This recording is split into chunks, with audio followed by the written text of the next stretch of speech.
میں نے پچھلے ہفتے آپ حضرات کو نفلی روزہ رکھنے کی کچھ ترغیب دی تھی، تو کتنے لوگ ہیں جنہوں نے رکھا؟ اگر ہاتھ کھڑا کریں ماشاءاللہ۔ اس میں ریا کی بات نہیں ہے، حوصلہ افزائی کے لیے ماشاءاللہ آپ نے بھی رکھا، آپ نے بھی رکھے ماشاءاللہ۔ اور بھائی کوئی ہے ماشاءاللہ؟ وہ تو آپ پہلے سے ہی رکھ رہے ہوں گے امتیاز بھائی، آپ تو آپ نے کتنے رکھے؟ ماشاءاللہ ایک رکھا، چلو اچھی بات ہے۔ اور وہ بھائی نے کتنے رکھے؟ 3۔ اور یہاں سے بھی ہاتھ کھڑا ہوا تھا نا، آپ نے کتنے رکھے؟ 1 اور 1 اور بتا دیں، اس میں کوئی ریا کی بات نہیں ہے۔ 4 رکھے، 3 رکھے، ترقی ہوئی ہے ماشاءاللہ۔ اصل میں بیان کرنا اور سننا آسان ہے، عمل کرنا تھوڑا سا مشکل کام۔ ہم لوگ سن کے سن ہو جاتے ہیں، تو بیان جو ہے نا، بیان وہ مطلوب نہیں ہوتا، مقصد ہے عمل۔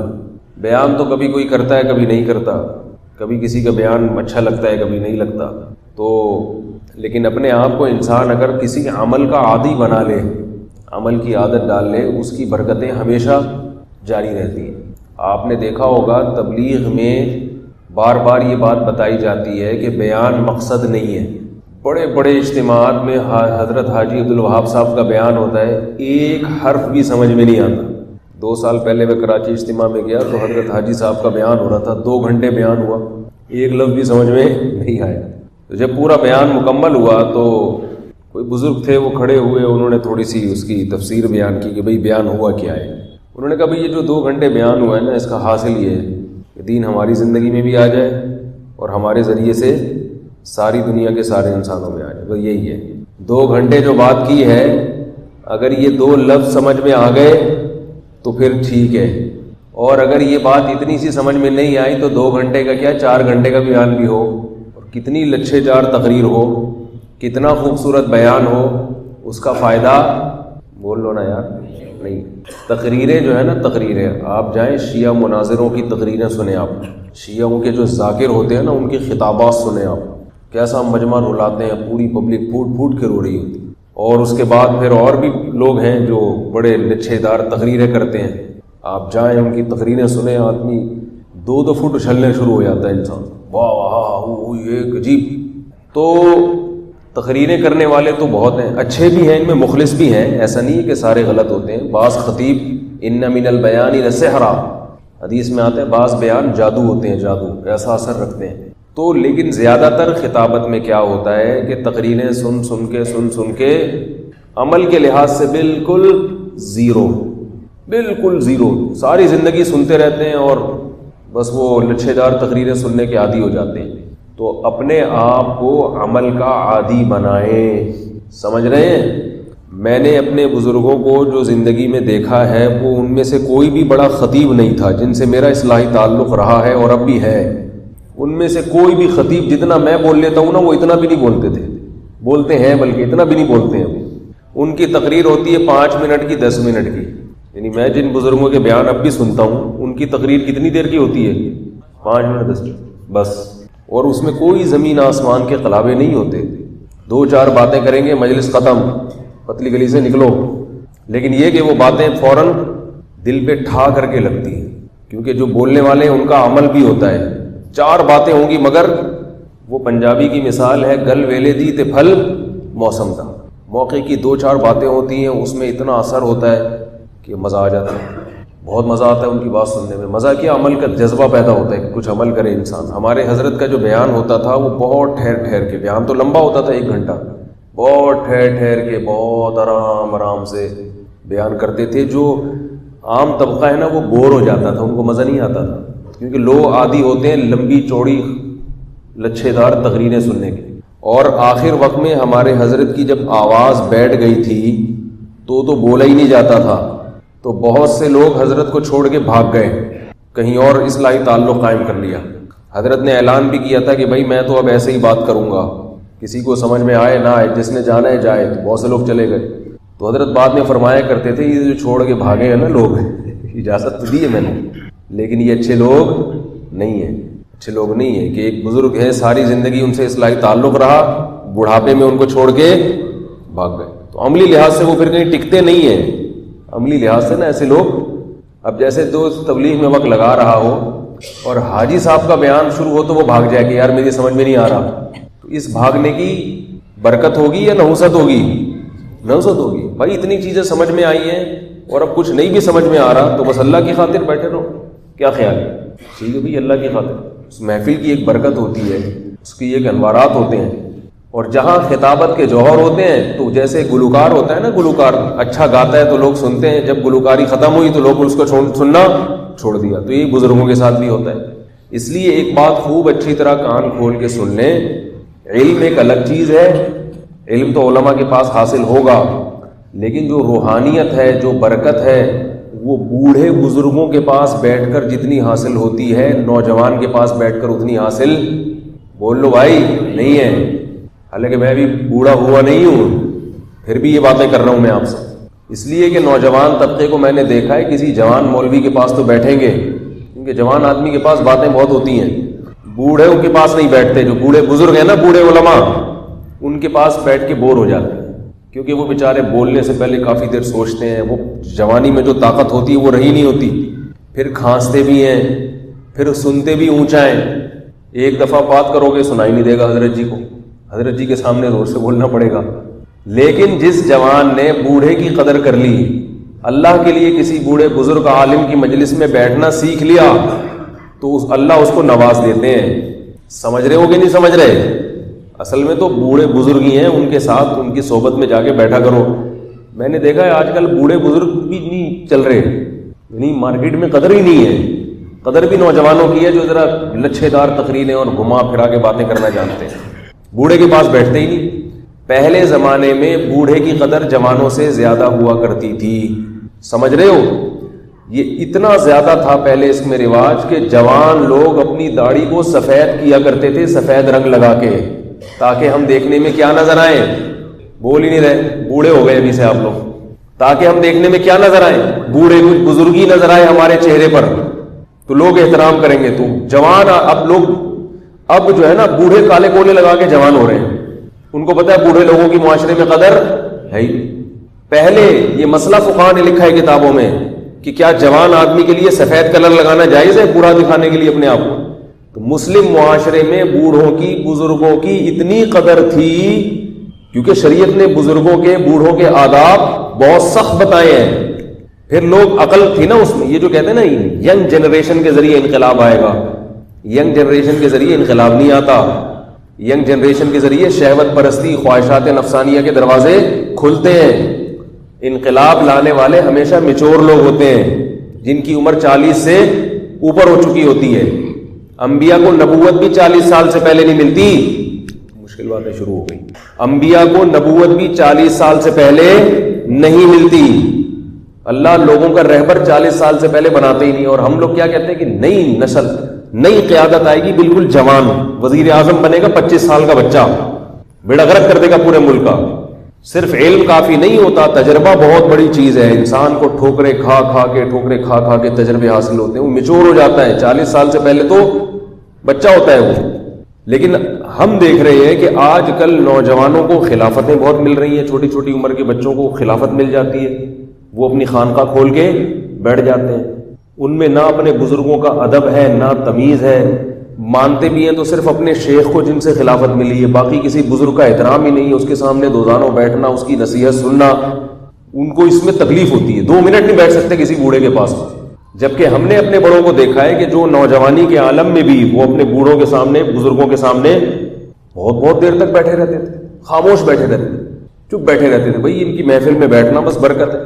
تو یہ چیزیں جو ہے نا، یہ بیانات سے نہیں آتی، یہ پریکٹیکل کرنے سے آتی ہیں. عملی طور پر بوڑھوں کے ساتھ کیا کیا کرو بھائی، بولو نا یار، بیٹھ.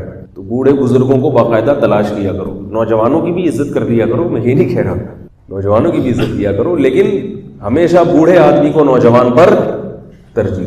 مسجد کا امام بھی بوڑھا رکھا کرو، امام بھی بوڑھا زیادہ اچھا ہوتا ہے. نوجوان آدمی کا تو کوئی بھروسہ ہی نہیں ہوتا، گیٹ اپ ہے، حقیقت بھی ہے کہ نہیں ہے. اور اگر کوئی بوڑھا نہیں مل رہا تو نوجوان بھی رکھ سکتے ہیں. ایسا نہ ہو کہ مجھے ہی نکال دیں یہ لوگ یہاں سے، اتنی باتیں کر رہا ہوں. لیکن ترجیح کس کو دینی چاہیے؟ بوڑھے کو، ہر چیز میں. اس کی برکت زیادہ ہے. اور گھر میں اگر کوئی بوڑھا نہیں ہے تو وہ گھر نہیں. گھر میں کوئی نہ کوئی دادا دادی، نانا نانی ہونا چاہیے. تاکہ اس کی کڑوی کسیلی سنو، برداشت کرو، اس سے اللہ کی رحمت نازل ہو. اس کو بوجھ نہ سمجھو بوڑھے کو، کیونکہ جب گھر میں نہیں ہوتا نا کوئی بزرگ، پھر انسان کو ہم سے پوچھو ہم پہ کیا گزرتی ہے. میں اپنی والدہ کے ہاں جب سے ان کا انتقال ہوا ایک دفعہ بھی نہیں گیا، جایا نہیں جاتا.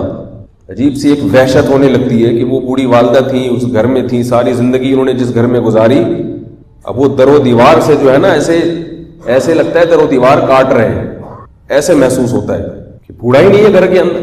کوئی تو تھا کسی کے یعنی انسان اس کے پاس جا کے اپنے سر پہ ہاتھ رکھوا سکتا ہے، اس سے دعائیں لے سکتا ہے.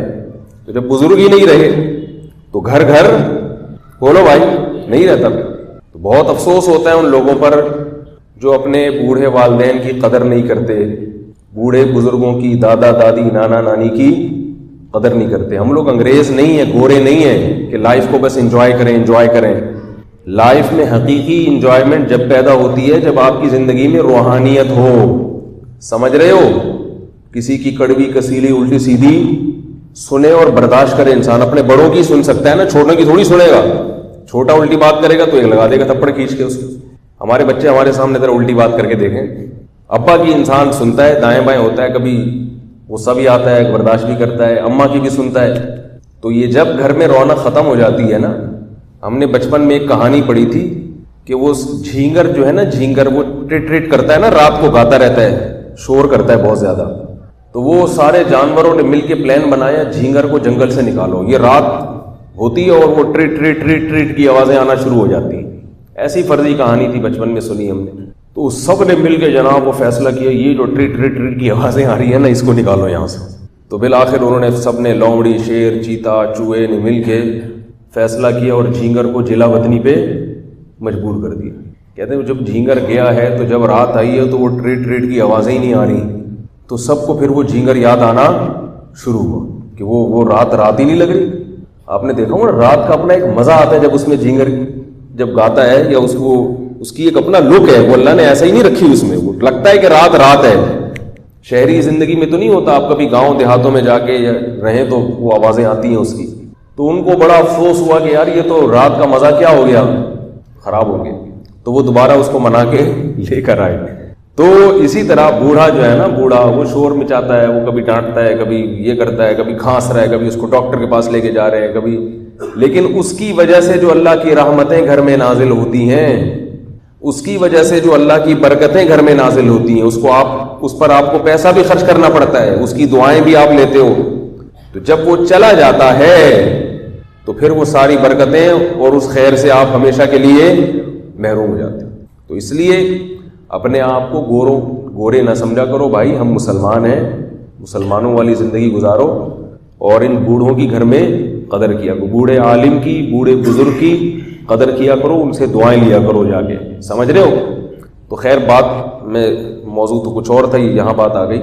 تو میں یہ عرض کر رہا تھا کہ میں نے پچھلے درس میں تھوڑی ترغیب دی کہ کچھ نفلی روزوں کا گھروں میں معمول بنائیں. تو جن لوگوں نے نہیں بنایا وہ تھوڑی سی اب ہمت کر لیں. سردیوں کے روزے حدیث میں آتا ہے، سردی کا روزہ ایسا ہے جیسے بغیر جنگ کے مال غنیمت. ایک تو لوگ مجھے کہتے ہیں دسمبر کا مہینہ بغیر سویٹر کے آپ بیان کیوں کر رہے ہو؟ دسمبر بھی نہیں، اب تو جنوری کی 8 تاریخ ہے نا. تو لوگوں کو پتہ نہیں ہے کراچی ہے، کراچی میں پوری سردیاں بغیر سویٹر کے گزر جاتی ہیں. تو یہ مری نہیں ہے. پنجاب میں سردی زیادہ ہوتی ہے، کراچی میں گزر جاتی ہیں سردیاں. آپ لوگوں نے تو سویٹر بھی پہنا ہوا، جو تعجب ہو رہا ہے کیوں پہنا ہوا ہے. دیکھو یہ ایسے سائبیریا سے آ رہے ہیں، اتنی موٹی جیکٹ پہنی. تو کراچی میں چلتا ہے. تو سردی کا جو روزہ ہے حدیث میں آتا ہے ایسے ہے جیسے بغیر جنگ کے مال غنیمت. مال غنیمت حاصل کرنے کے لیے جنگ لڑنی پڑتی ہے. تو روزے کا ثواب حاصل کرنے کے لیے بھوکا پیاسا رہنا پڑتا ہے. اور سردیوں میں نہ زیادہ بھوک لگتی ہے اور نہ زیادہ پیاس. بھوک اس لیے کم لگتی ہے کہ دن چھوٹے ہوتے ہیں. ویسے تو سردی میں بھوک زیادہ لگتی ہے لیکن دن بہت چھوٹے ہوتے ہیں.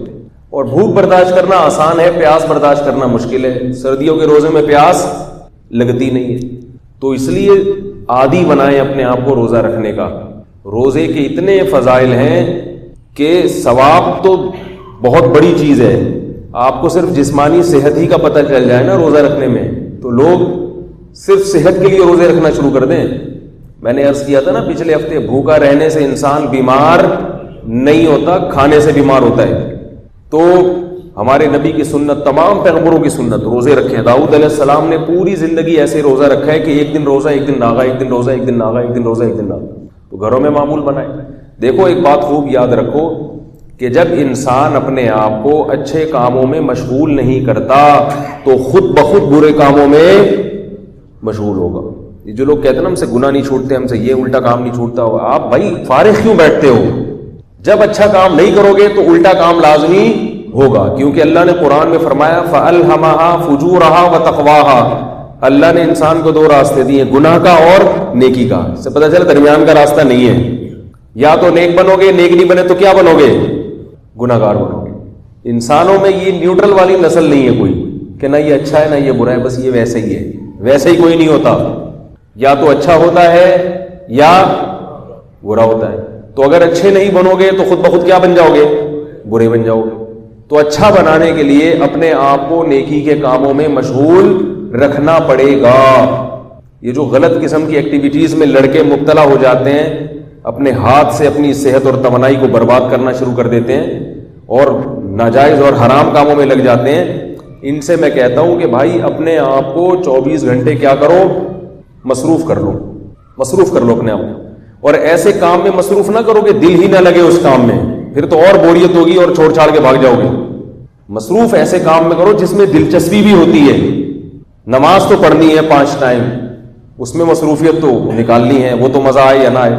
ایک اور مصروفیت بڑھاؤ گے, روزہ رکھو.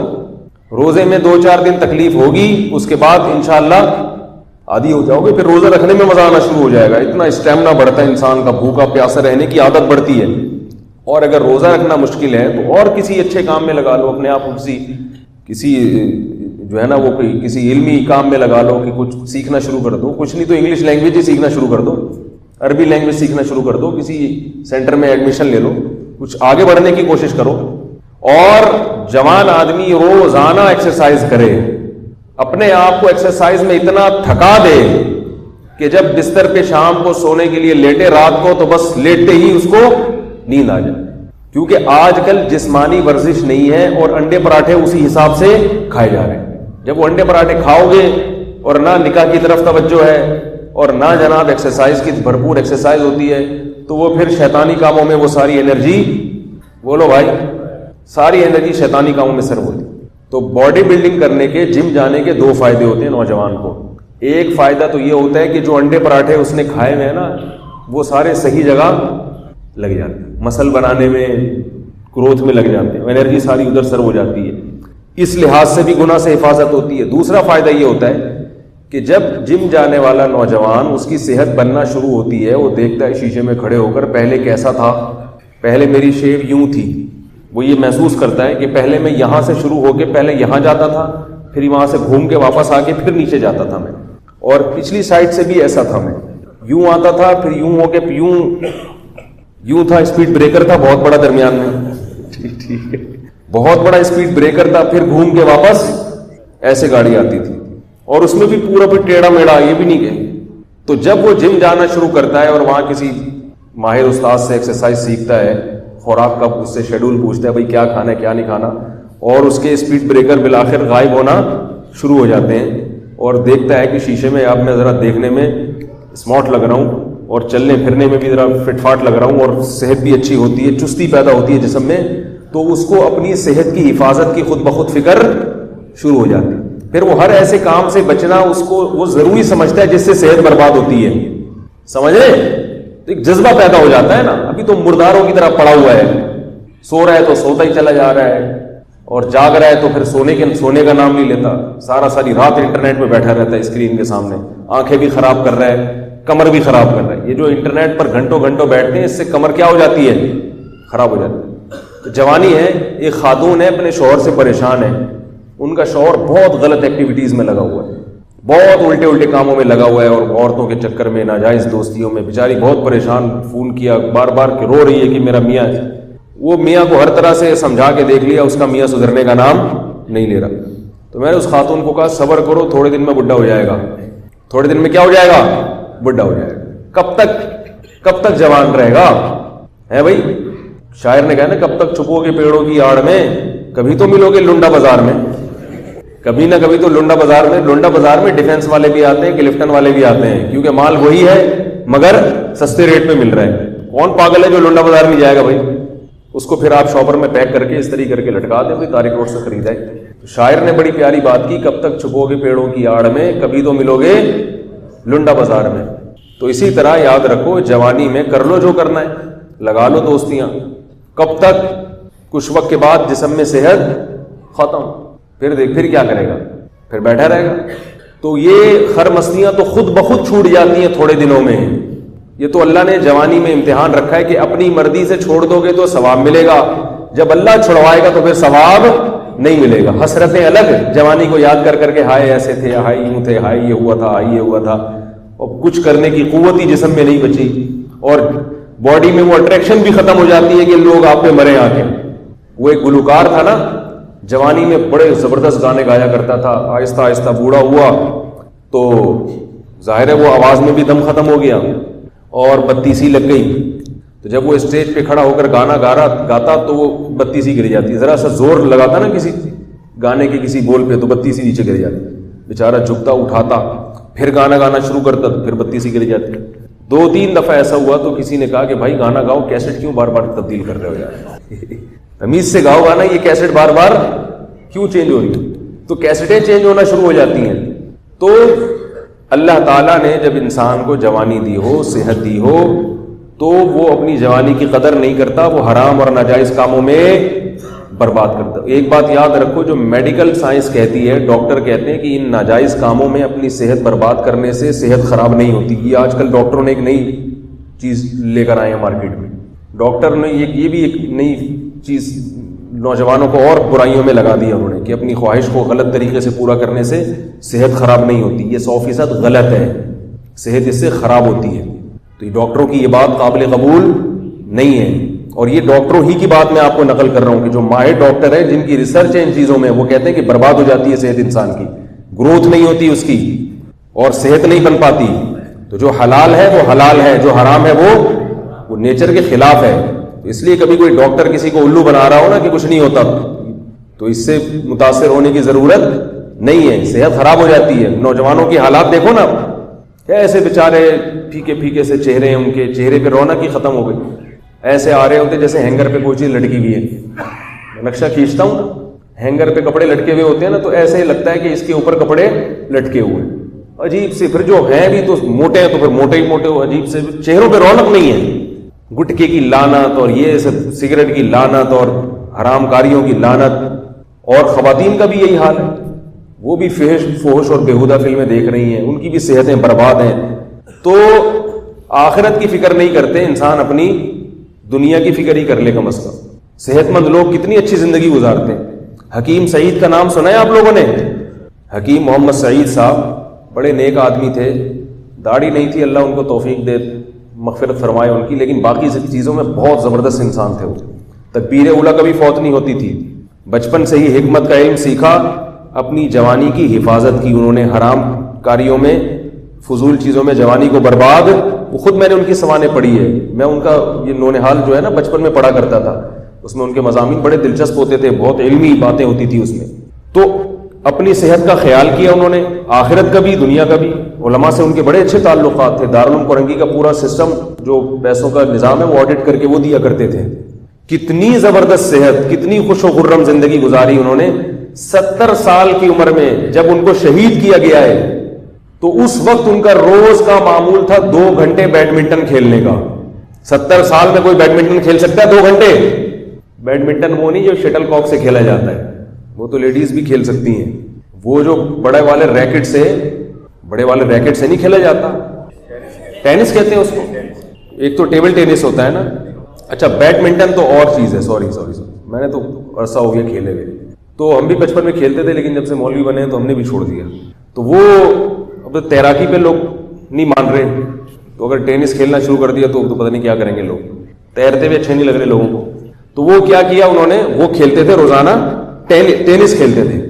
تو آپ ذرا کھیل کے دیکھیں 1 گھنٹہ, جوان آدمی اندر سے پورا ہل جاتا ہے اس میں.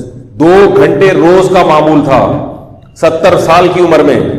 خوراک کیا تھی؟ صرف 2 ٹائم کھاتے تھے, وہ بھی بہت تھوڑا. میں نے ایک دفعہ ان کی زندگی میں انہوں نے ایک مضمون لکھا, وہ مضمون میں نے پڑھا انہوں نے حال میں. انہوں نے کہا میرا بیرون ملک دورہ تھا تو میں رمضان تھا, تو انہوں نے بتایا کہ رمضان میں میں صرف کیا کرتا ہوں کہ دال یا کوئی چنے کی دال یا مونگ کی دال کو پانی میں بھگو کے افطاری میں وہ کھاتا ہوں, آدھی پاؤ یا چند گرام. تو انہوں نے کہا میں جب وہ کھا رہا ہوں تو میں نے اپنا وزن چیک کیا تو میرا وزن بڑھ گیا. تو انہوں نے اس پہ لکھا کہ دیکھو اس سے پتہ چلتا ہے کہ انسان کو صحت مند رہنے کے لیے کتنی کم خوراک چاہیے, کہ رمضان میں اتنا کھا رہا ہوں اس سے بھی ویٹ کیا ہو رہا ہے, بڑھ رہا ہے. تو انہوں نے خوراک کو کم کیا تاکہ ویٹ نہ بڑھے. لیکن شہوت پرست آدمی کم کر سکتا ہے.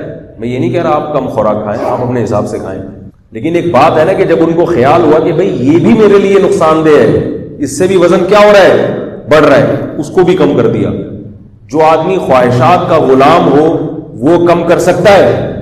کہے گا یار افطاری میں اتنا سا کھائیں, یہ کیا ہے, کون سا دین ہے بھائی, یہ کھائے گا اور پھر ایک دھماکے کے ساتھ پڑ جائے گا, بلڈ پریشر کا مریض بنے گا, گھر میں ہر وقت سب کو سناتا رہے گا, ڈانٹتا رہے گا ادھر. تو عجیب زندگی, بے رب سی, بے تکی سی, دیندار ہو یا بے دین ہو, سب کی یہی حالت, ایک الٹی سیدھی بے تکی زندگی ہے. صحابہ کرام کی زندگی دیکھیں, کیسی خوبصورت زندگی تھی ان کی, کتنی اچھی صحتیں تھیں. ایک بادشاہ نے رسول اللہ صلی اللہ علیہ وسلم کے پاس ایک حکیم بھیجا گفٹ کے طور پہ, تحفے کے طور پر. ایک ڈاکٹر بھیجا اس زمانے کا کہ یہ فری میں علاج کرے گا, کس کا, صحابہ کا. ہمارے محلے میں کوئی ڈاکٹر آ جائے خوشی سے سارے بے ہوش ہو جاتے ہیں کہ یار ڈاکٹر فری میں علاج کر رہے ہیں, کیمپ لگ جاتا ہے, اس کے پاس لمبی لائن لگ جاتی ہے. تو اس کا بھی یہی خیال تھا بادشاہ کا, غالباً نجاشی تھا یا کوئی اور بادشاہ تھا, مجھے نام یاد نہیں ابھی اس کا ذہن نہیں. تو اس نے گفٹ بھیجا ایک طبیب کہ ہمارے ہاں کا مایا ناز طبیب ہے, اس زمانے میں ڈاکٹر طبیب ہوا کرتے تھے, یونانی طب, تو یہ علاج کرے گا. اس کا خیال تھا یہ بڑے خوش ہوں گے. تو وہ سارا دن بیٹھ کے مکھیاں مارتا رہتا تھا, وہ طبیب جو تھا نا سارا دن بیٹھ کے کیا کرتا رہتا تھا, بیماری نہیں ہوتا تھا کوئی, بہت کم کیسز آتے تھے بیماری. تو اس نے تجزیہ کیا کہ یہ کیا وجہ ہے کہ بیماری نہیں ہوتے یہ لوگ.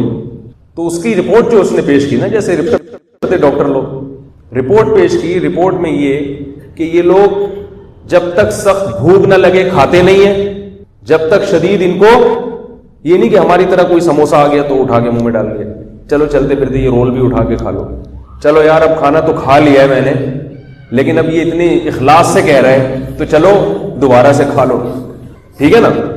تو وہ اس نے کہا کہ ان کو جب تک شدید بھوک نہیں لگتی یہ کھاتے نہیں ہیں, اور تھوڑی سی بھوک باقی ہو تو یہ کھانا چھوڑ دیتے ہیں. ابھی بھوک تھوڑی سی باقی ہوتی ہے یہ کھانا چھوڑ دیتے ہیں, کیونکہ رسول اللہ صلی اللہ علیہ وسلم نے ارشاد فرمایا مومن شہوت پرست نہیں ہوتا. حدیث میں آتا ہے کہ ایک شخص رسول اللہ صلی اللہ علیہ وسلم کی خدمت میں آیا, غیر مسلم تھا, کافر تھا. آپ نے اس کو دودھ کا پیالہ پیش کیا اکرام کے طور پر, اس نے دودھ پیا, آپ نے فرمایا اور, اس نے کہا اور, آپ نے دوسرا پیالہ پیش کیا, 7 پیالے پی گیا دودھ کے. وہ کتنے پیالے آپ نے اور پیش کیا, اس نے فرمایا بس شبیعت, سیر ہو گیا. پھر اللہ نے اس کو توفیق دی, کلمہ پڑھا, اسلام قبول کیا اس نے. اگلے دن دوبارہ آیا, آپ صلی اللہ علیہ وسلم نے دودھ کا پیالہ پیش کیا, بھوکا تھا, اس نے دودھ پیا, 1 پیالہ پی گیا. آپ نے فرمایا دوسرا, فرمایا قد شبیت, بس سیر ہو گیا. حالانکہ اس نے یہ بیان نہیں سنا نبی کا کہ مومن کیا کرتا ہے, کم کھاتا ہے. یہ سنا اس نے نہیں سنا. ایمان کی برکت کہ خود بخود خواہشات نفسانیہ میں قناعت پیدا ہوگی. بس 1 پیالہ جب ہے پیٹ کیا ٹھوستے چلے جاؤ, کیونکہ جو شہوت پرست آدمی ہے نا تو وہ تو مزوں کے لیے کھاتا ہے, بس کھاتے رہو چٹخانے لیتے رہو. مومن کھاتا ہے وہ بھی لذت کی چیزیں کھاتا ہے, مگر کھاتا ہے کس سے, اعتدال سے, بھائی کل دوبارہ کھا لیں گے, کیا خیال ہے. تو اس موقع پر آپ صلی اللہ علیہ وسلم نے فرمایا کہ المؤمن یأکل فی معن واحد والکافر یأکل فی 7 امعاء. کافر 7 آنتیں بھر کے کھاتا ہے اور مومن صرف 1 آنت بھرتا ہے. اور آج ہماری حالت دیکھیں, کھائے جا رہے ہیں, پھر بالآخر جب بالغ ہوتے ہیں تو بہنوں کی وراثت بھی کھا جاتے ہیں, پھر جائیدادیں کھا جاتے ہیں, پھر پلاٹ کھا گئے, رک ہی نہیں رہے, کھاتے کھاتے بالآخر قبر پھر ہمیں کھانا شروع کر دیتی ہے. نبی صلی اللہ علیہ وسلم نے فرمایا نا کہ انسان جو ہے نا اس کی ہوس ایسی ہے کہ آپ صلی اللہ علیہ وسلم نے فرمایا کہ لو کان لابن آدم وادیا من ذهب احب ان يكون له وادیان ولن يملأ فاه الا التراب. کہ ابن آدم کو اگر سونے کا بھرا ہوا ایک جنگل دے دیا جائے, وادی دے دی جائے, تو وہ اس پہ مطمئن نہیں ہوگا، وہ چاہے گا کہ مجھے اس جیسی ایک اور مل جائے۔ فرمایا قبر کی مٹی کے علاوہ کوئی بھی چیز اس کا منہ نہیں بھر سکتی۔ تو یہ بات میں اس لیے کر رہا ہوں کہ تھوڑا سا نا اپنے آپ کو عادی ڈالیں خواہشات کی مخالفت کی۔ ہر وہ کام جس کا دل چاہ رہا ہو وہ نہ کر لیا کریں، بعض کام ایسے بھی کیا کریں جو آپ کی خواہشات کے دل چاہ رہا ہے صبح کہ نہیں روزہ رکھوں گا، بسم اللہ کر کے روزہ رکھوں، کیا خیال ہے بھائی؟ نہیں چاہ رہا ایسے رکھے گا، جاؤ نفس کو بولو، لڑو نا نفس سے، آپ دل نہیں چاہ رہا آج تو رکھے گا۔ جس دن دل نہیں چاہ رہا اسی دن کیا ہوگا؟ جس دن دل چاہ رہا ہے کہ دل نہیں چاہ رہا نماز پڑھنے کا، آج تو پڑھے گا، کیا خیال ہے؟ آج تو کیا ہوگا؟ آج تو ہم پڑھے گا۔ یہ ہم پڑھے گا جو ہے نا، یہ مکرانیوں کی زبان ہے، کیونکہ یہ اسٹائل مکرانیوں پہ سوٹ کرتا ہے، اور اسی کے اسٹائل میں نفس کو سمجھاؤ گے تو نفس بات مانے گا۔ اگر آپ نے شرافت سے نفس سے بات کی کہ آپ پلیز آج روزہ رکھ لیجئے، ہیں بھائی، اگر آپ نہیں رکھیں گے تو کیا ہوگا کہ آخرت کی ترقی میں آپ پیچھے رہ جائیں گے۔ اگر آپ آج نماز نہیں پڑھو تو نہیں سمجھ میں آتا۔ بدماشی کی زبان اور ہوتی ہے، محبت کی زبان اور ہوتی ہے۔ نفس، اپنا نفس جو ہے نا بدماشی کی زبان سمجھتا ہے۔ اپنے آپ کو جب تک بدماشی سے بات نہیں کرو گے بات نہیں مانے گا۔ دوسرے سے تمیز سے بات کرو، اپنے آپ سے کبھی تمیز سے بات مت کرو۔ تنہائی میں بیٹھ کے اپنے آپ کو گالیاں بھی دیا کرو، حقیقت ہے۔ بولے تو ساری زندگی تیری گزر گئی، تو نے تیر کیا مارا ہے اب تک؟ حقیقت ہے، ہم میں سے ہر شخص اپنا گریبان جھانک کے دیکھے، بولے بھائی کوئی 20 سال کا ہو گیا، کوئی 30 سال کا ہو گیا، کوئی 35 سال کا ہو گیا، کوئی 40 سال کا، تو نے زندگی میں کیا تیر مارا ہے؟ 2-4 نیکی کے کام تو ہر آدمی کر لیتا ہے، تیر کیا مارا ہے؟ دیکھو لوگ کہاں سے کہاں پہنچ گئے، اور تو نے کیا تیر مار دیا؟ اپنی عبادت دیکھ، تو سخاوت دیکھ، کتنی تو نے رشتہ داری میں جوڑنے میں کتنا بڑا کردار ادا کیا، تو نے بہنوں بھائیوں پہ خرچ کرنے میں تو نے کیا تیر مارا ہے، کتنے مدرسے بنا دیے تو نے۔ تو اپنے آپ کو تھوڑا سا کیا کرنا چاہیے؟ تانے دینے چاہیے۔ اس سے انسان تھوڑا سا، فطرت عجیب ہے، دوسرے کی آنکھ کا بال بھی اس کو نظر آتا ہے اور اپنی شہدیر بھی اس کو نظر نہیں آتا۔ حکیم الامہ نے بڑی پیاری مثال دی ہے۔ کسی نے کہا کہ حضرت مجھے اپنی برائی تو برائی لگتی نہیں، وہی برائی دوسرے میں ہو تو بڑا غصہ آتا ہے۔ تو انہوں نے فرمایا یہ انسان ایسے ہی نالائق ہے۔ فرمایا دیکھو مثال تو بڑی عجیب ہے۔ فرمایا جب بیت الخلاء میں بیٹھتا ہے نا آدمی، اپنی بدبو اس کو محسوس ہوتی ہے، اور جیسے ہی واش روم میں آپ داخل ہو کوئی دوسرا نکل کے آیا، کیسے ناک پکڑ کے باہر آ جاتے ہیں بھائی، تو بھائی آپ بھی تو یہی گل کھلا کے آئے تھے، آپ نے کوئی وہاں کوئی مشک و عنبر کی خوشبو بھی کھیری تھی وہاں، جو آپ نے رپورٹ پیش کی تھی وہی رپورٹ وہی پیش کر رہا ہے۔ اس کی رپورٹ اتنی گندی، اور اپنی رپورٹ میں گھنٹے گھنٹے لیٹرین میں بیٹھا رہتا ہے، اٹھتا ہی نہیں ہے۔ لوگ باہر دروازہ بجا رہے ہوتے، بھائی نکلو بھائی نکلو بھائی، بدبو سے ہی نکل آؤ بھائی تم۔ تو یہ اس سے کیا پتہ چلتا ہے؟ انسان کو اپنی گندگی بری نہیں لگتی اور دوسرے کی تھوڑی سی گندگی بھی بہت بری لگتی ہے۔ یہی حال انسان کے اعمال کا ہے۔ اپنا جھوٹ، اپنی غیبت، اپنی سستی یہ بری نہیں لگتی، دوسرا ذرا سا غلط کام کرے گا تو ایک دم تل ملا جائے گا، ہاں ایک دنیا میں کیا ہو رہا ہے، لوگ ایسے ہیں، لوگ یوں ہیں۔ علماء نے لکھا ہے کہ جب تک انسان دین میں مضبوط نہ ہو جائے تو لوگوں کو برا بلا کم از کم نہ کہے۔ جب دین میں مضبوط ہو گیا پھر وہ تبصرہ کرے کہ بھائی معاشرہ غلط طرف جا رہا ہے، کیونکہ جب انسان دین میں مضبوط نہیں ہوتا اپنے اندر بہت زیادہ برائیاں ہیں، اور وہ یہ کہنا چاہو یار زمانہ ایسا ہے، لوگ ایسے ہیں، تو اپنے آپ سے کیا ہو جاتا ہے؟ غافل۔ پھر اپنی اصلاح سے کیا ہو جاتا ہے؟ غافل۔ تو اس لیے اب میں وہ حدیث کی طرف آتا ہوں، بات کہاں سے کہاں چلی گئی، جلدی سے اس کو سمیٹتا ہوں۔ تو آپ صلی اللہ علیہ وسلم نے جو 7واں شخص بتایا نا کہ جس کو جنت کی ضمانت ملے گی، کوئی صاحب تھوڑا سا پانی لے آئیں گے، صاف پانی آپ لے آئیں، یہ والا پانی نہیں لے کر آنا یار، ہمارے گھر سے لے آئیں گے فلٹر۔ تو یہ والا جو پانی ہے نا یہ H2O نہیں ہے، یہ وضو کے لیے تو ٹھیک ہے، باقی یہ ہائیڈروجن پر آکسائڈ، بولو نا بھائی، لیاری کے پانی کا فارمولا تو معلوم ہے نا؟ ایک لیاری میں کسی استاذ نے پوچھا لیاری والوں سے کہ پانی کا فارمولا کیا، اس نے کہا H2NABCD4Cl NaCl کر کے۔ تو اس نے کہا بھائی یہ پانی کا تو نہیں، اس نے کہا لیاری کے پانی کا یہ فارمولا ہے، اس میں ہائیڈروجن اور آکسیجن کے علاوہ بھی کیا ہے؟ بہت کچھ ہے۔ تو وہ جو ایک زمانے میں پانی کا فارمولا سائنسدانوں نے بتایا تھا نا ہائیڈروجن پر آکسائڈ، وہ نہیں ہے، وہ چینج ہو چکا ہے۔ تو نبی صلی اللہ علیہ وسلم نے کیا فرمایا؟ پہلے تو ہمت کر لیں روزہ رکھنے کی، یہ ترغیب دے رہا تھا میں کس پر؟ تھوڑا سا اپنے آپ کو روزوں کا، روزے سے انسان بے حیائی سے بچتا ہے، روزہ رکھ کے بد نظری سے بچنا بہت آسان ہوتا ہے۔ روزہ نہیں رکھیں گے تو خواہشات، تو پھر نظر بھی خراب ہوتی ہے انسان کی۔ تو جو خاص طور پہ شہوانی گناہوں میں مبتلا ہیں، انٹرنیٹ پر بےہودہ فلمیں دیکھنے کے عادی ہیں یا اور غلط چیزوں میں پڑے ہوئے ہیں، تو وہ لوگ، ان کے لیے روزہ کیا ہے؟ بہترین ڈھال ہے، وہ روزوں کا عادی بنائیں اپنے آپ کو, دیکھو کیسے گناہ چھوٹتے ہیں. اور یہ دماغ سے نکال دیں کہ آپ کی صحت کیا ہوگی, خراب ہوگی. صحت خراب نہیں ہوتی. صحت جب خراب ہوتی ہے جب آپ پورے سال روزے رکھیں. بھائی آپ چند دن روزہ رکھیں پھر ناغش کر لیں, پھر رکھنا شروع کر دیں, پھر ناغے کر لیں, پھر رکھنا شروع کر دیں, تو نہ صرف یہ کہ صحت خراب نہیں ہوگی بلکہ اور زیادہ اچھی. کل کسی نے بتایا, انہوں نے کسی ڈاکٹر سے تحقیق کی تھی, انہوں نے بتایا کہ روزہ رکھنے سے انسان کی طبعی عمر بھی بڑھ جاتی ہے, بڑھاپا ڈیلے ہو جاتا ہے.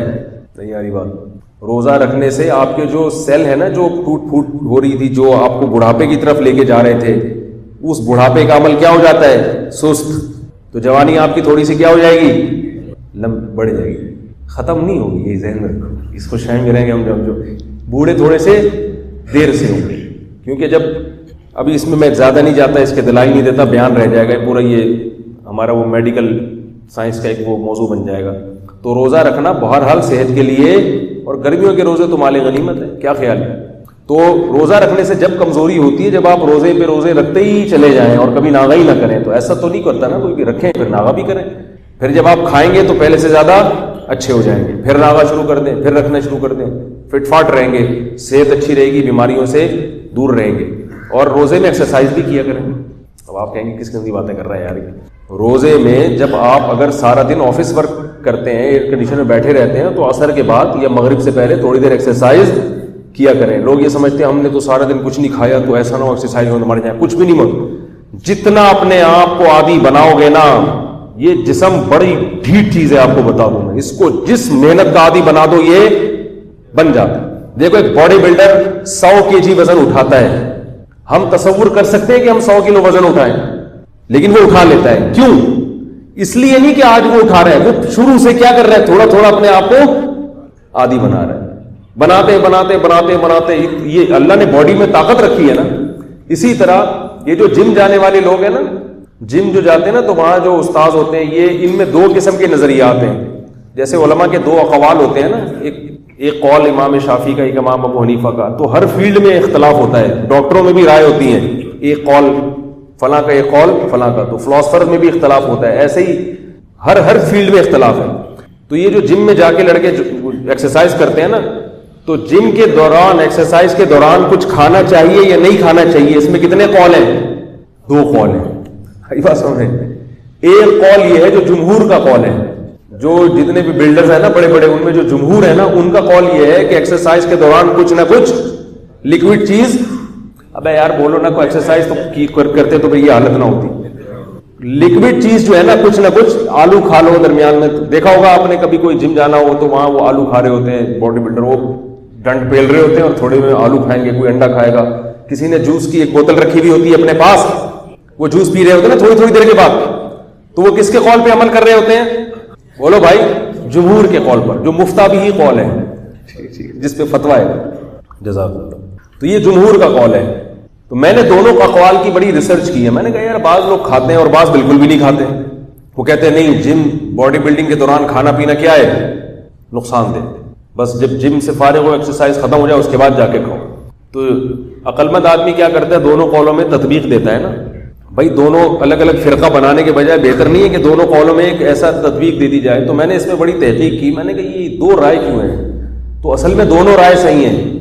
اگر آپ نے اپنی باڈی بنانی ہے, یعنی طاقتور بنانا ہے جسم کو زیادہ, صرف گروتھ کے اعتبار سے, تو ایکسرسائز کے دوران تھوڑا تھوڑا کھاتے رہو, انرجی ملتی رہے گی, گروتھ ہوتی رہے گی. لیکن اپنے آپ کو اگر آپ نے لوہے کا بنانا ہے, بہت مشکل ہے سمجھانا. اگر آپ نے اپنے آپ کو کیا بنانا ہے, عادی بنانا ہے محنت اور مشقت کا. ایک بنگلہ دیش کے مولوی صاحب ہیں, ادھر دارالعلوم کورنگی سے فارغ ہیں. وہ ادھر یہ سر سید جم خانہ ہے نا, ادھر بھائی سر سید تھانہ ہے نا, اس کے ساتھ جم خانہ ہے, وہاں آتے ہیں. کبھی آپ ان کا انٹرویو لو. میں ان کی عمر سن کے حیران ہو گیا. مجھے لگتا تھا وہ 45 سال کے ہوں گے. میں نے کہا کتنے سے, 70 سال کا ہوں میں. یہ ایکسرسائز کی برکت ہے کہ 70 سال کے ہو گئے ماشاءاللہ, مگر لگ نہیں رہے. 70 سال میں بھی ڈنڈ پیل رہے ہوتے ہیں اٹھا اٹھا. ہے بھی قاری اور حافظ بھی ہیں, مولوی ہیں. میں حیران ہو گیا کہ یار اس قسم کے بھی مولوی, قیامت آنے والی ہے اس کا مطلب. تو ان کو میں نے دیکھا مولوی صاحب کو کہ وہ کچھ بھی نہیں کھاتے. میں نے ایک دن پوچھا, میں نے کہا آپ اس قول پر عمل کر رہے ہیں, کچھ بھی نہیں کھاؤ. انہوں نے بولا کہ بھائی دیکھو, اگر اپنے آپ کو کھانے کا عادی بنا دو گے تو کبھی کچھ کھانے کو نہیں ملے گا تو برداشت نہیں ہوگا, بے ہوش ہو جاؤ گے. تو یہ لوہے سے میں جنگ لڑتا ہوں بھوکا پیاسا رہ کے, اس میرے اندر اسٹیمنا اتنا پیدا ہو گیا ہے کہ اگر کبھی کسی سے لڑائی ہو جائے, پھڈا ہو جائے, جھگڑا ہو جائے, مجھے اگر کھانا اور پانی نہیں ملے گا تو میں فائٹ کر سکتا ہوں. میں نے کہا یہ جمہور کا قول اگرچہ نہیں ہے, لیکن میری رائے میں یہ قول کیا ہے, مفتہ بھی قول, میرا فتویٰ کس پر ہے, اس قول پر ہے.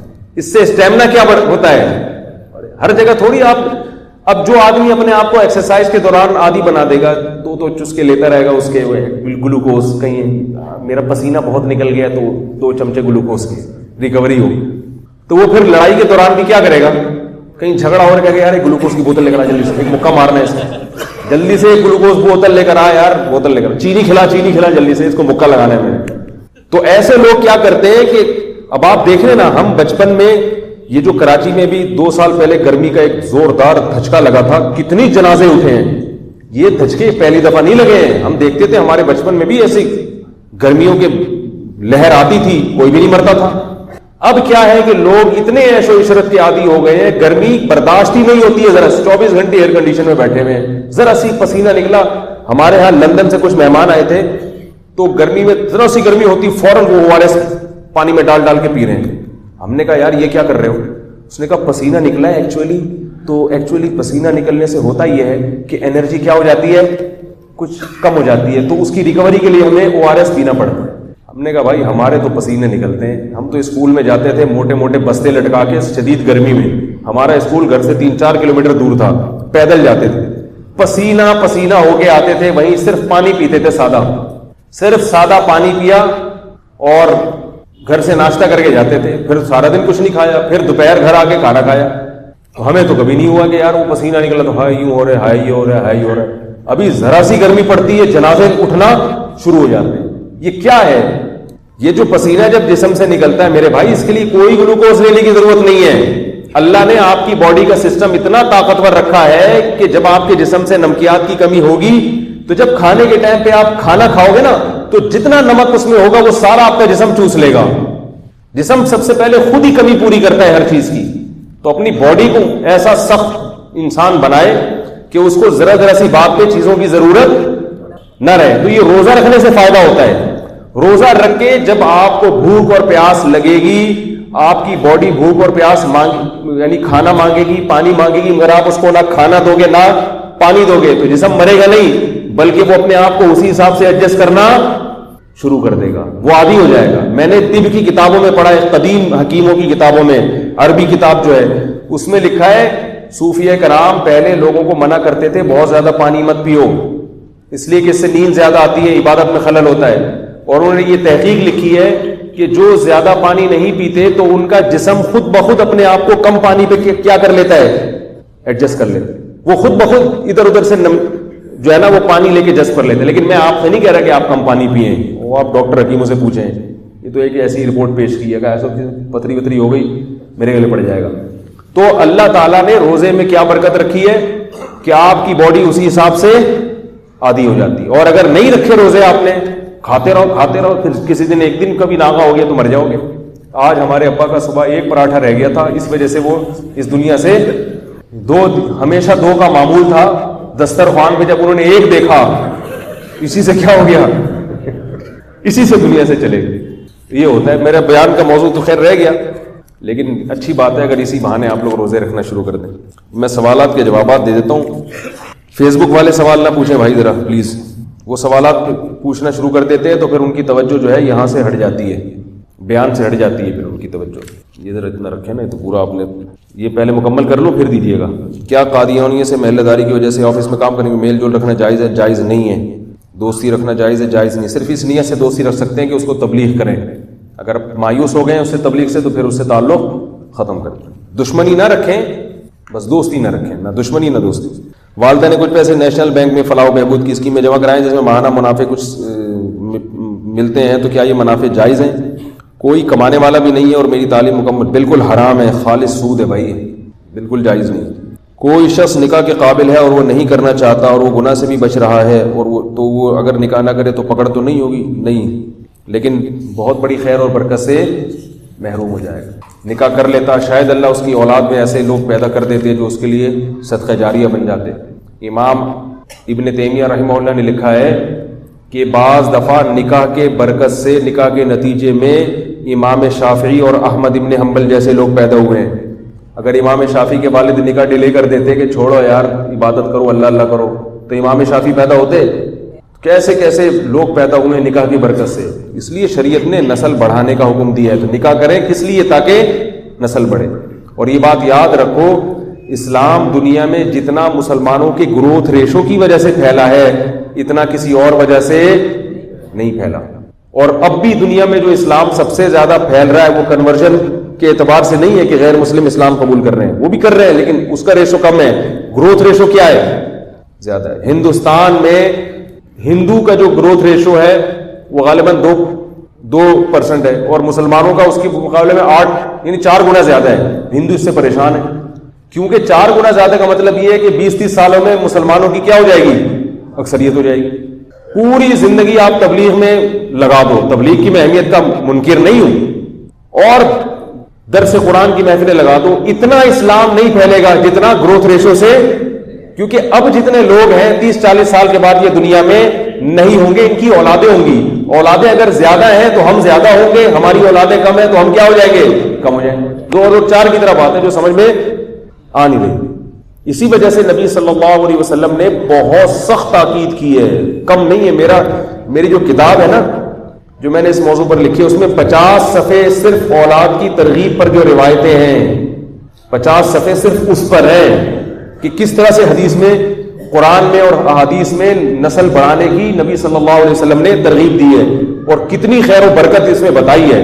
آپ کی اولاد جتنے بھی نیکی کے کام کرے گی قیامت کے دن آپ کے کھاتے میں جائیں گے. وہ بہت محروم ہے وہ شخص جس کی نسل کم ہے. سمجھ رہے ہو کہ نہیں سمجھ رہے؟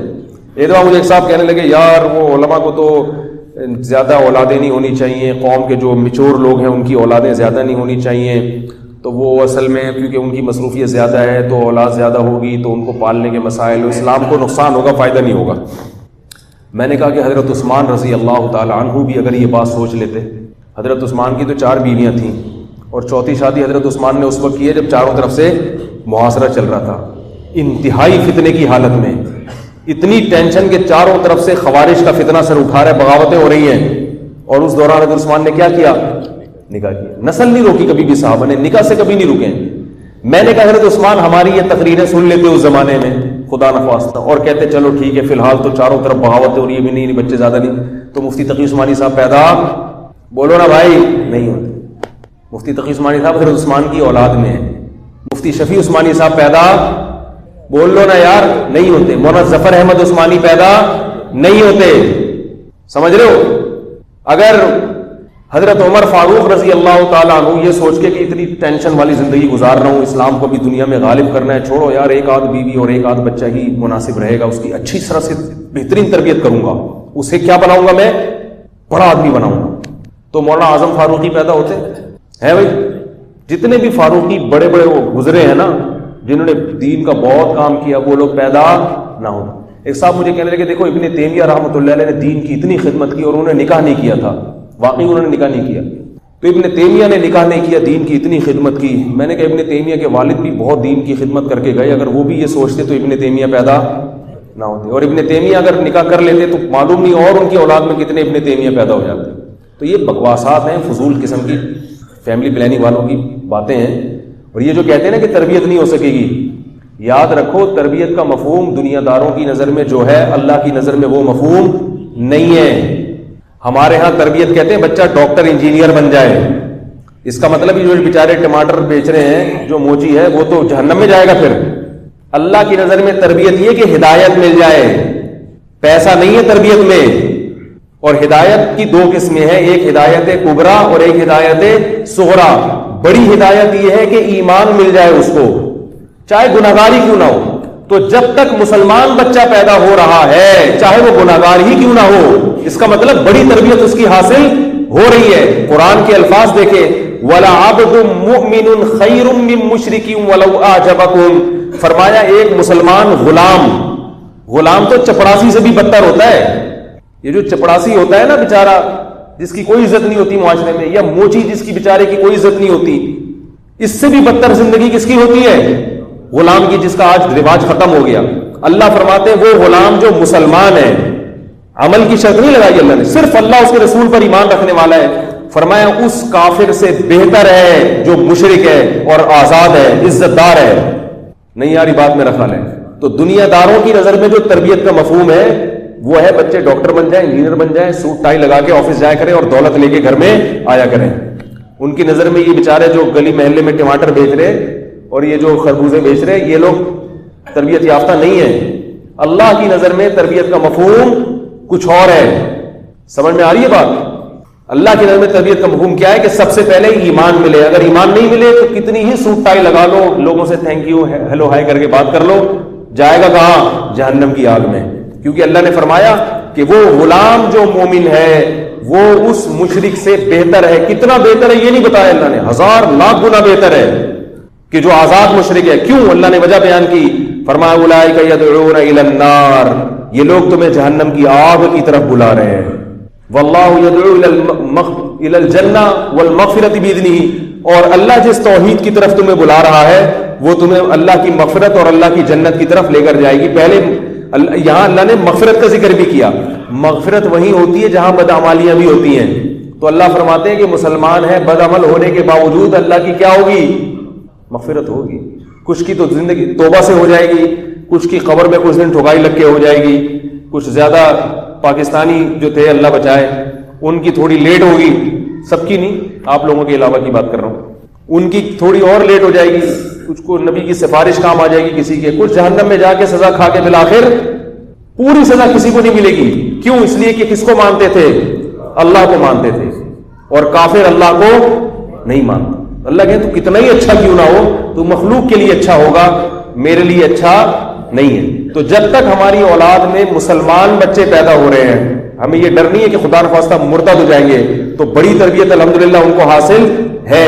پھر ہدایت صغریٰ کی کوشش میں ہونا چاہیے کہ بھئی اعمال بھی اچھے ہو جائیں، اعمال بھی اچھے ہو جائیں۔ تو اس لیے یہ جو فیملی پلاننگ والوں کی باتیں ہیں، اور ایک عقل کے بھی خلاف بات ہے۔ ایک صاحب مجھے کہنے لگے یار 2 بچے ہونا، ایک کو ڈاکٹر بنا دو، ایک کو انجینئر بنا دو، 10 ہوں گے تو کس کس کو ڈاکٹر بنائیں گے؟ کہ تو ہو ہی نہیں سکتا نا، سارے کیا بنائیں گے؟ بیچارے چپڑاسی بنیں گے۔ میں نے ان سے کہا، میں نے کہا اس فلسفے پر عمل کر لو۔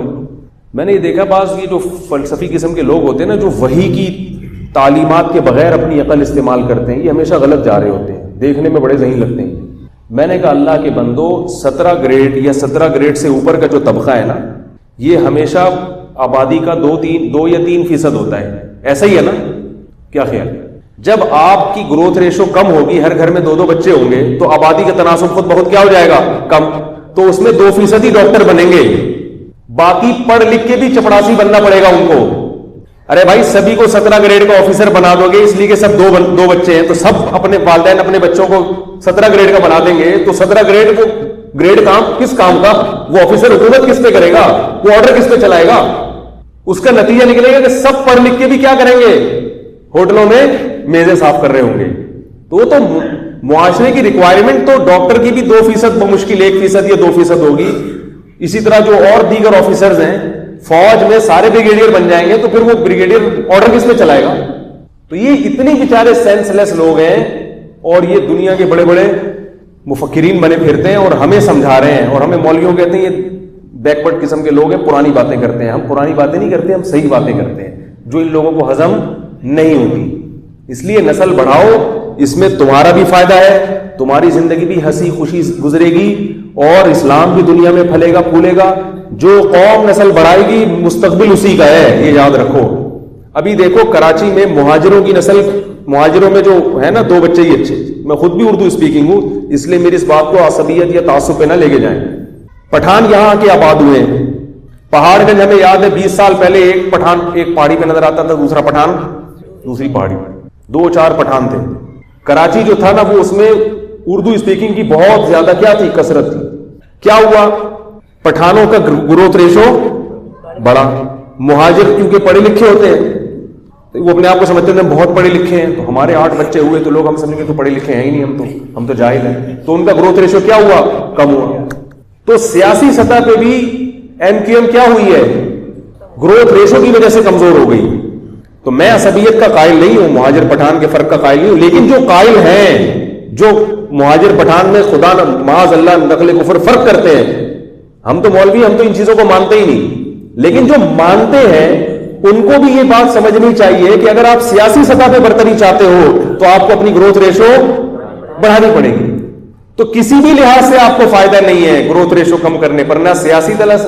اگر آپ پاکستان کو طاقتور بنانا چاہتے ہو تو آپ کی فوج ڈبل ہوگی, اس سے آپ طاقتور بنو گے, آپ کی فوج آدھی ہو جائے گی, اس سے بنو گے ڈبل ہوگی, بنو گے. تو ڈبل جب ہی ہوگی جب آپ کا گروتھ ریشو کیا ہو جائے گا, ڈبل ہو جائے گا. بعض لوگ کہتے ہیں نہیں فوج تو آدھی ہو مگر طاقتور بہت ہو. یاد رکھو کسی بھی ملک سے لڑنے کے لیے صرف اسلحہ نہیں چاہیے, افرادی قوت, ورنہ اسلحہ سعودی عرب کے پاس کوئی کم نہیں ہے.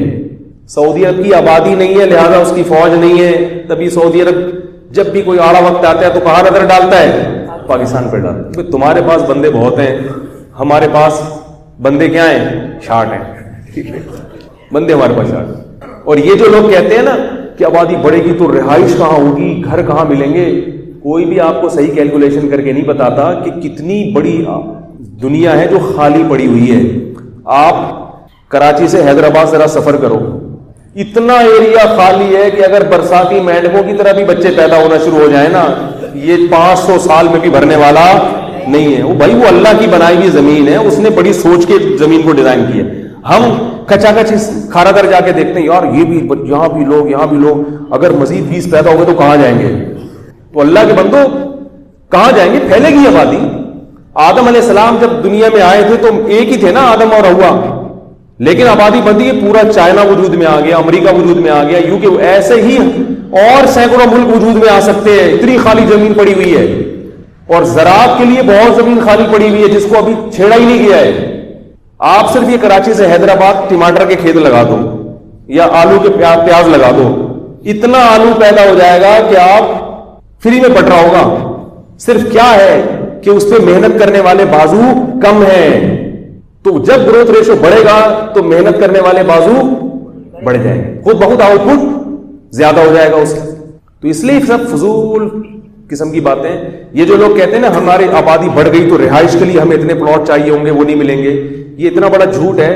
آپ کو اگر کیلکولیشن نہیں سمجھ میں آتی, میں ہمیشہ کوشش کرتا ہوں کہ گل ویلے دی تے پھل موسم دا والی بات کروں. جیسے میں نے جمعے میں قادیانیوں کے بارے میں بات کی نا کہ مرزا غلام احمد قادیانی کردار کا اچھا نہیں تھا, اب میں اس پہ کتابوں کے حوالے دوں, فلاں صفحہ نمبر دیں, اس سے بہتر ہے کہ ایسی بات کرو جو 2, 2 اور 4 کی طرح واضح ہوتی. بھائی قادیانی سے مرزا کے کردار پر بحث کر کے دیکھ لو, کبھی بھی نہیں کرے گا. وہ کہے گا بھائی کردار پہ نہیں آؤں, کہے گا میاں ہمارے نبی کی شرافت پہ بات نہیں کرو, غصہ آ جائے گا.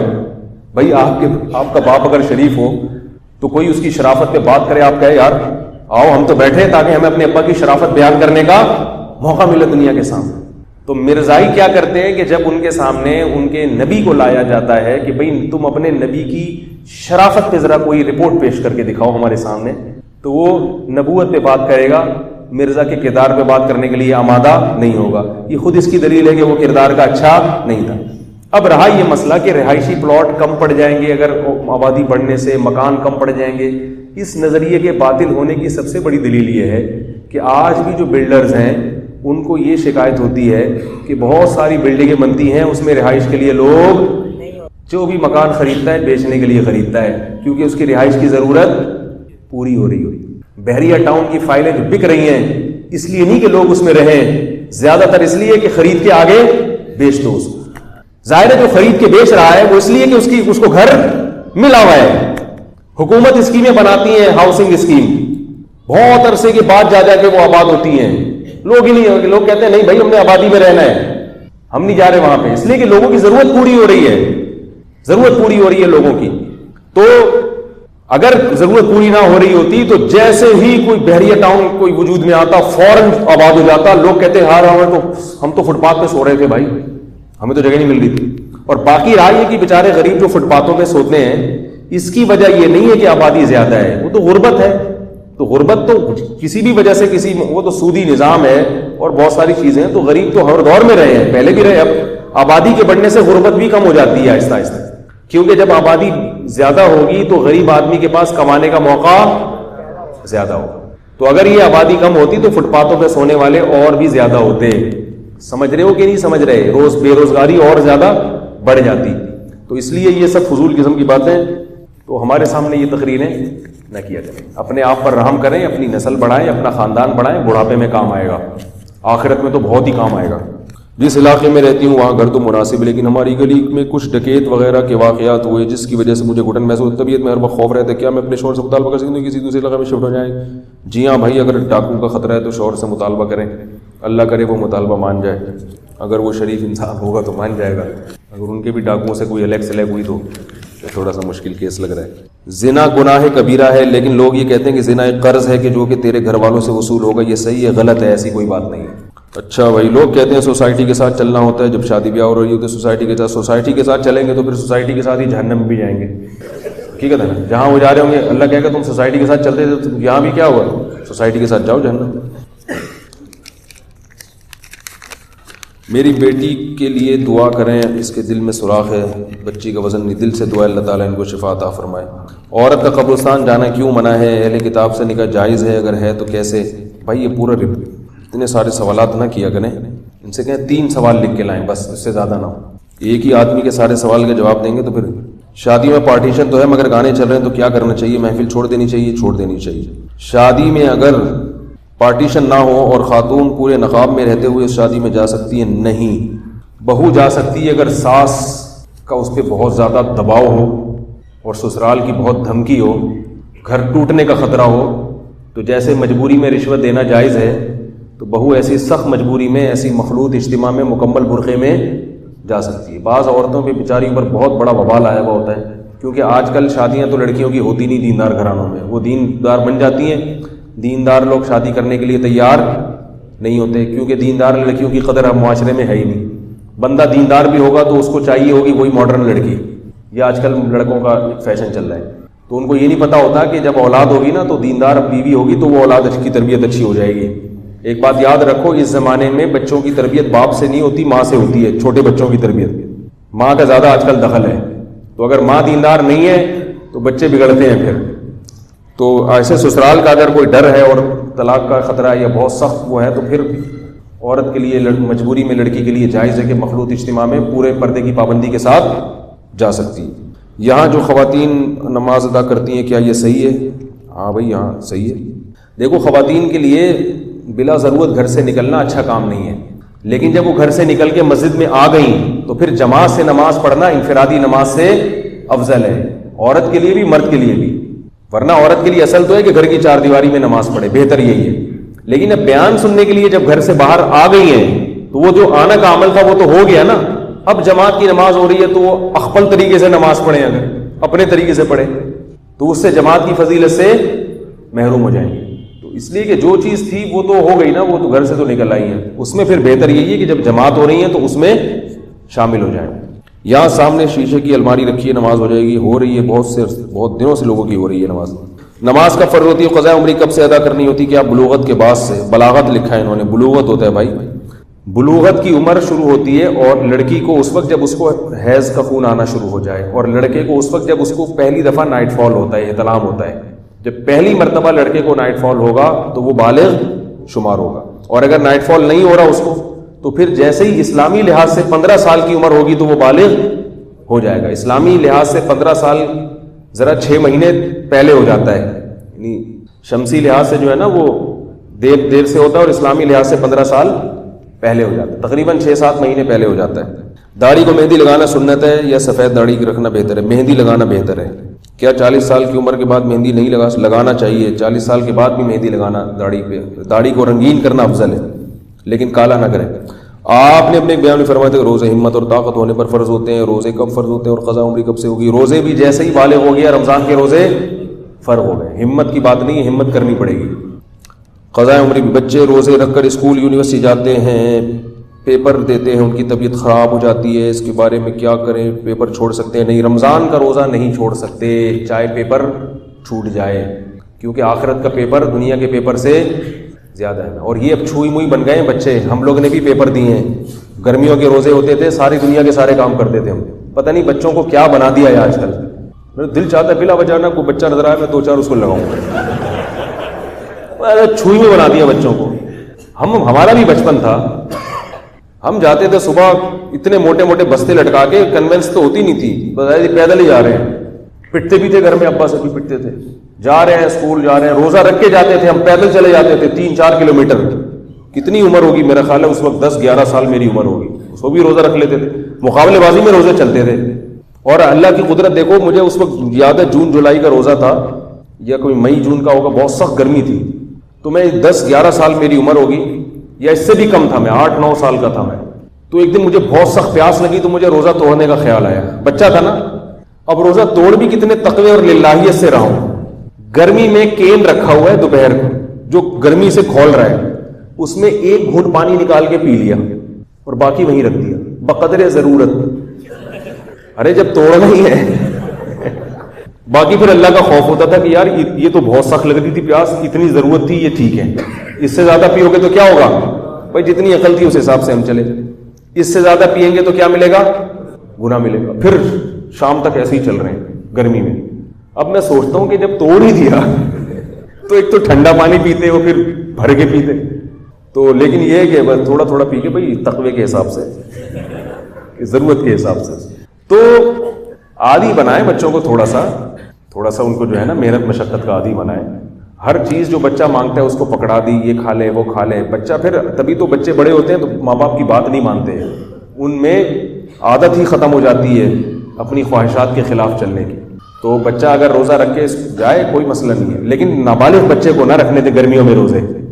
گرمیوں کے روزے صرف بالغ ہی رکھیں. ہاں سردیوں کا روزہ نابالغ بچہ بھی رکھ لے تو کوئی حرج نہیں، کیونکہ بچے کو نقصان ہوتا ہے. روزے زیادہ رکھنے سے بچے کی گروتھ متاثر ہوتی ہے. یہ جو میں روزے کی باتیں کر رہا ہوں یہ سب عاقل بالغ لوگوں کے لیے کر رہا ہوں، بچوں کو روزے نہ رکھنے دیں زیادہ. موجودہ دور میں بیت الخلاء کا گھروں کے اندر بلکہ کمروں کے اندر اٹیچ بات کی شکل میں ہونا شرعی اعتبار سے صحیح ہے کیا؟ نبی کے اور صحابہ کے زمانے میں بیت الخلاء گھروں سے باہر ہوا کرتے تھے. بھائی اس زمانے میں بیت الخلاء اس اسٹائل کے ہوتے ہی نہیں تھے. گاؤں دیہاتوں کے بیت الخلاء گھر کے اندر ہو ہی نہیں سکتے، کیونکہ وہ جتنی رپورٹیں ہیں وہ سب ادھر ہی پیش ہوتی ہیں. تو وہ تو ناممکن ہے، اس میں تو بدبو آئے گی. اب جو جس اسٹائل کے واش روم بن رہے ہیں اس میں بدبو نہیں ہوتی، اس میں گندگی نہیں ہوتی. وہ اگر اٹیچ باتھ روم کی شکل میں بھی ہو تو کوئی اس میں حرج نہیں. اور بہت اچھی بات ہوگی کہ ایگزاسٹ فین بھی لگا دیں اس میں کوئی حرج نہیں ہے. اس دور میں اس طرح نہیں، آبادی نہیں تھی نا اس طرح کی، اس طرح بند گھر نہیں ہوا کرتے تھے. بیت الخلاء کا شیاطین کی پناہ گاہ نہ ہو بھی ثابت ہے. تو بیت الخلاء کا دروازہ جب بند ہو تو شیطان بھی، اصل میں بیت الخلاء میں شیاطین اس لیے ہوتے ہیں کہ شیاطین بدبو کی جگہ پر آتے ہیں. بدبو اگر نہیں ہوگی بیت الخلاء میں تو شیطان بھی نہیں آئے گا اگر صفائی ہوگی اس میں. میت کو دفنانے کے شرعی احکام و آداب کیا ہیں؟ تفصیل سے بیان فرما دیں، پھر یہ بعد میں بیان کریں گے، تفصیل بھی ٹائم نہیں ہے تفصیل کا.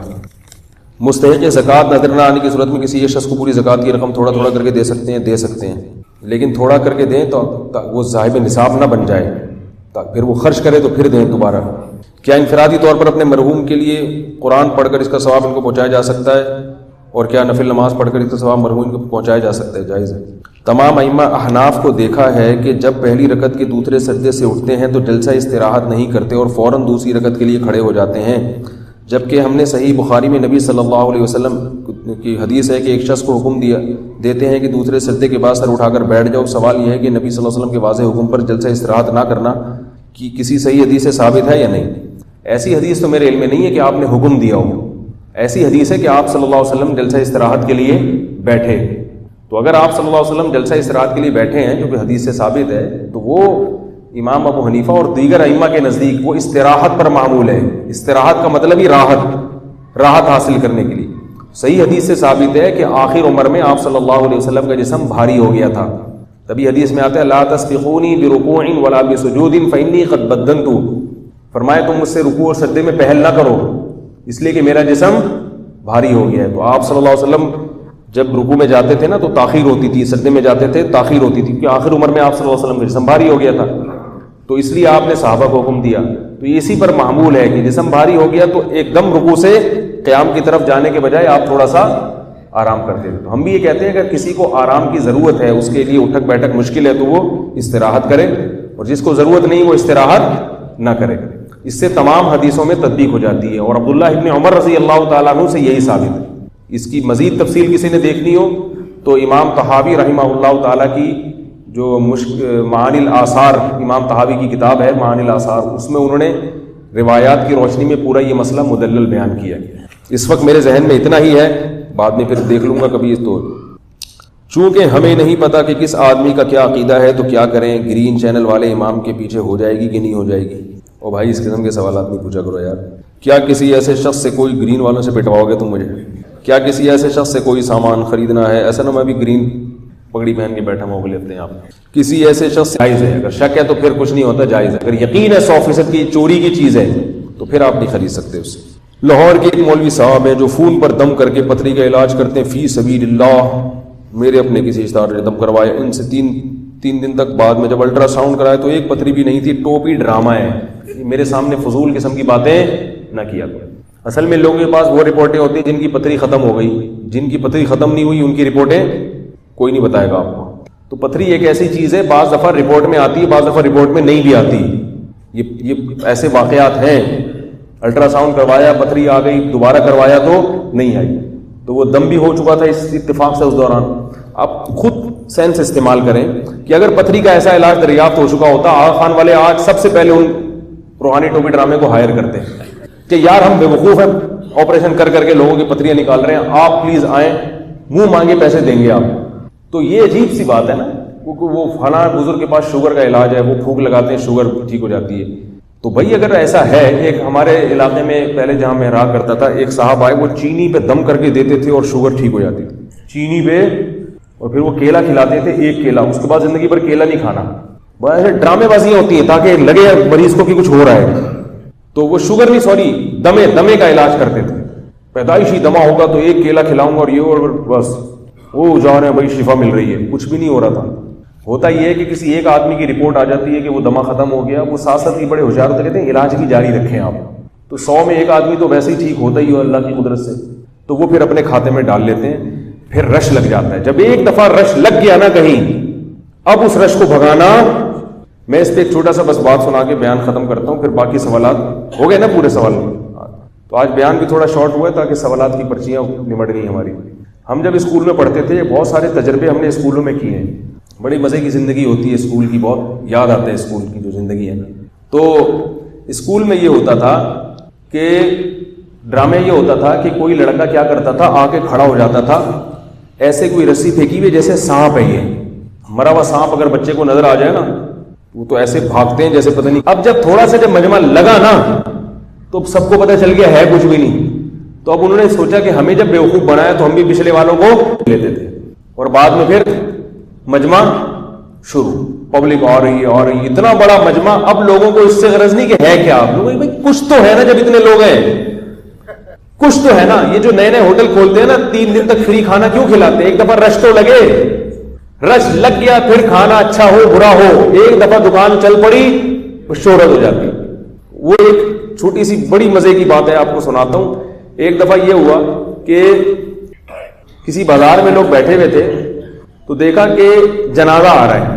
وہ اصل میں کوئی چرسی ہیروئنچی مر گیا تھا, ایک ہیروئنچی مر گیا. تو اس کے ہیروئنچیوں نے سوچا اب اس کا کیا کریں یار, ہیروئنچیوں کو تو پتہ ہی نہیں ہوتا کون ابا ہے کون اماں ہے, ان کی کہاں خاندان ہے. وہ مر گیا, انہوں نے کہا ہمارا بھائی ہے مر گیا تو کیا کریں. تو وہ بیچارے نشے میں تھے, انہوں نے کیا کیا, اس کو کفن وفن پہنا کے چارپائی کندھے پہ رکھی, چلنا شروع کر دیا. بس ان کو نہیں پتا, وہ تو ہیروئنچی کو کیا پتا. انہوں نے کہا چلو چلتے ہیں. جا رہے ہیں تو جیسے ہی لوگوں نے جنازہ دیکھا تو بازار میں جس دکان والے نے بھی دیکھا تو ہر آدمی تھوڑا سا کندھا دیتا ہے نا جنازے, تو لوگ آ گئے. اب جیسے جیسے لوگ آتے گئے یہ لوگ آہستہ آہستہ کر کے کھسکتے چلے گئے.